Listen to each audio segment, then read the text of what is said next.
आखिर क्यों हुए धर्मनिष्ठ राजा जनक को नरक के दर्शन। प्राचीन काल की बात है।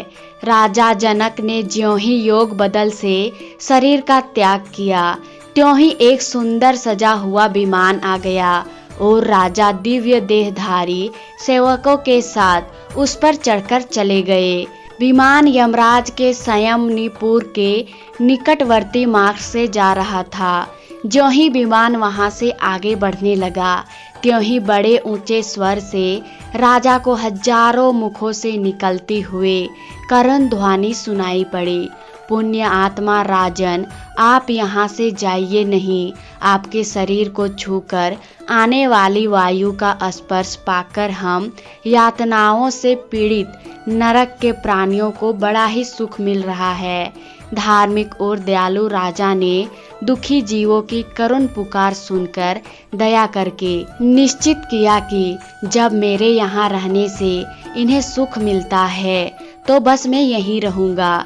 मेरे लिए यही सुंदर स्वर्ग है। राजा वहीं ठहर गए। तब यमराज ने उनसे कहा, यह स्थान तो दुष्ट हत्यारे पापियों के लिए है। हिंसक, दूसरे पर कलंक लगाने वाले, लुटेरों, पति परायण पत्नी का त्याग करने वाले, मित्रों को धोखा देने वाले, दंभी, द्वेष और उपहास करके मनमानी शरीर से कभी भगवान का स्मरण न करने वाले जीव यहाँ आते हैं और उन्हें नरकों में डालकर मैं भयंकर यातना देता हूँ। तुम तो पुण्य आत्मा हो, यहाँ से अपने प्राप्य देवलोक में जाओ। जनक ने कहा, मेरे शरीर से स्पर्श की हुई वायु इन्हें सुख पहुँचा रही है, तब मैं कैसे जाऊँ। आप इन्हें इस दुख से मुक्त कर दे तो मैं भी सुखपूर्वक स्वर्ग में चला जाऊंगा। यमराज ने कहा, ये कैसे मुक्त हो सकते हैं।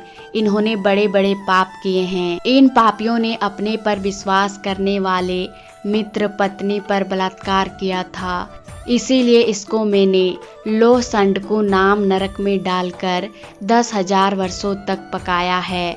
अब इसे पहले सूअर की, फिर मनुष्य की योनि प्राप्त होगी और वहाँ पर नपुंसक होगा। यह दूसरा बलपूर्वक व्यभिचार में प्रवृत्त था। 100 वर्षों तक रोर व नरक में पीड़ा भोगेगा। इस तीसरे ने पराया धन चुरा कर भोगा था, इसीलिए दोनों हाथ काटकर इसे पुण्य शोषित नरक में डाला जाएगा। इस प्रकार ये सभी पापी नरक के अधिकारी हैं। तुम यदि इन्हें छुड़ाना चाहते हो तो अपना पुण्य अर्पण करो। एक दिन प्रातःकाल शुद्ध मन से तुमने मर्यादा पुरुषोत्तम भगवान श्री रघुनाथ जी का ध्यान किया था और आकाशमत राम नाम का उच्चारण किया था। बस वही पुण्य इन्हें दे दो, उससे इनका उद्धार हो जाएगा।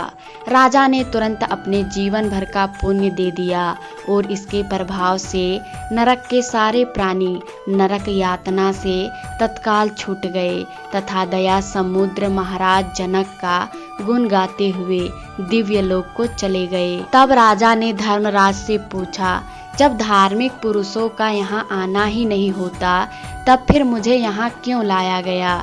इस पर धर्मराज ने कहा, राजन, तुम्हारा जीवन तो पुण्यों से भरा है, पर एक दिन तुमने छोटा सा पाप किया था। तुमने चरती हुई गाय को रोक दिया था। उसी पाप के कारण तुम्हें नरक का दरवाजा देखना पड़ा।